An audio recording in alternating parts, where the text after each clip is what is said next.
Martino. Pour l'instant, nos avocats nous disent que tout est beau.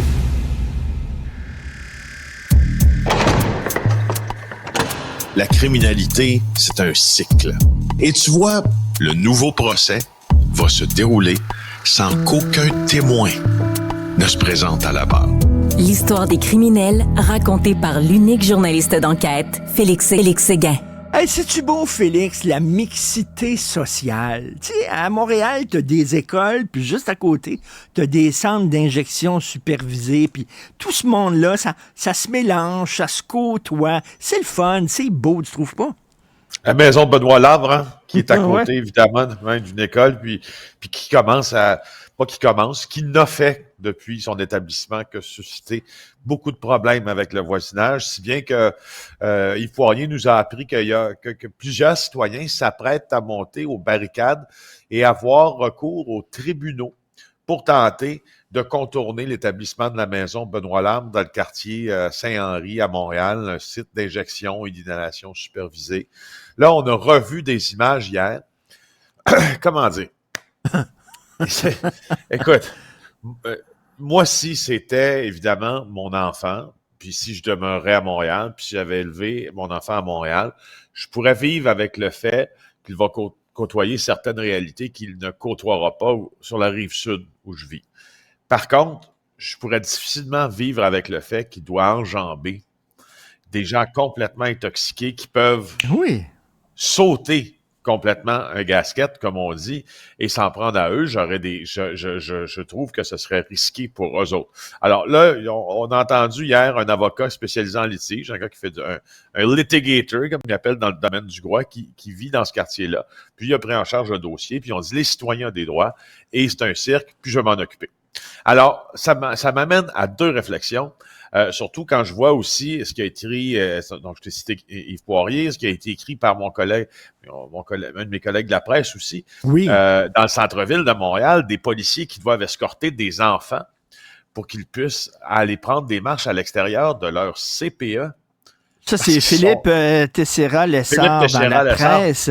Et on parle de clochards et de sans-abri, des toxicomanes qui se masturbent devant des enfants qui ont peur d'aller à l'école parce qu'ils voient des choses qu'ils ne devraient pas voir. Écoute, la fameuse mixité sociale mise de l'avant par Valérie Plante, ça ne fonctionne pas. Ben là, c'est puis tu sais, quand tu dois mettre des cônes autour des gens qui se sont établis des campements, là, manifestement illégaux pour les contourner,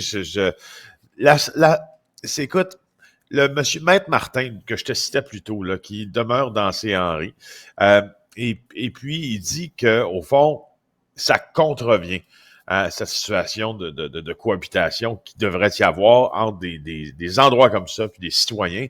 Moi, je me pose la question un peu plus loin. Est-ce que cette cohabitation est vraiment possible près d'une école? Et là, je repose la question, les recours aux tribunaux dans ça, ou un encadrement légal ou réglementaire, pas légal, mais un encadrement réglementaire pour ce type d'établissement, puis la proximité des endroits où cet établissement se trouve, ça devrait être balisé. Tu sais, là, je pense qu'on l'a devant nous, l'expérience, là, ça marche pas. Fait que tu sais, tu devrais avoir. Ça, c'est pas compliqué que Montréal, tu votes, par contre, un règlement en disant, regarde, mettons à 50 mètres d'une école ou d'un CPE, c'est non. Hein? Tu sais, il y a des choses sur papier qui fonctionnent bien sur papier, c'est bien beau. En théorie, tout fonctionne, hein?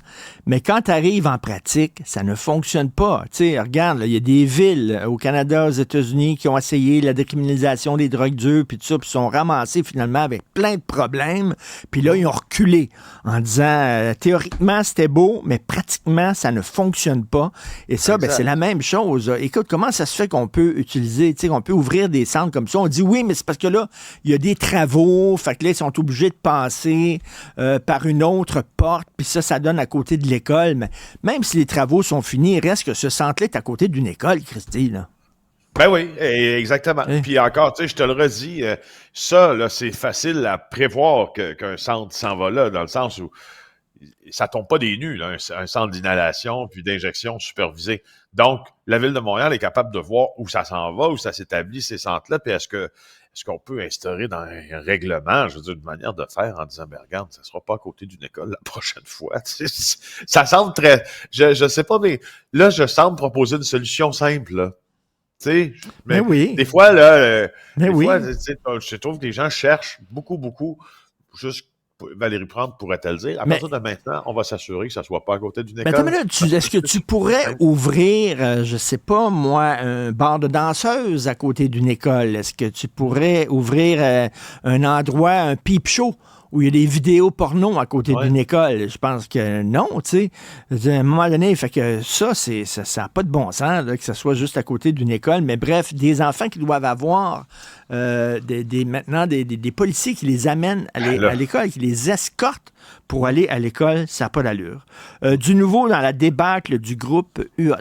Hey, on en a parlé beaucoup, moi et toi, du groupe Ulliot. C'est une des plus grosses faillites au Québec là, des dernières années. Puis il y a beaucoup de millionnaires qui, dans la région de la Ville-Capitale, avaient confié leur argent pour que Groupe Ulliot l'investisse.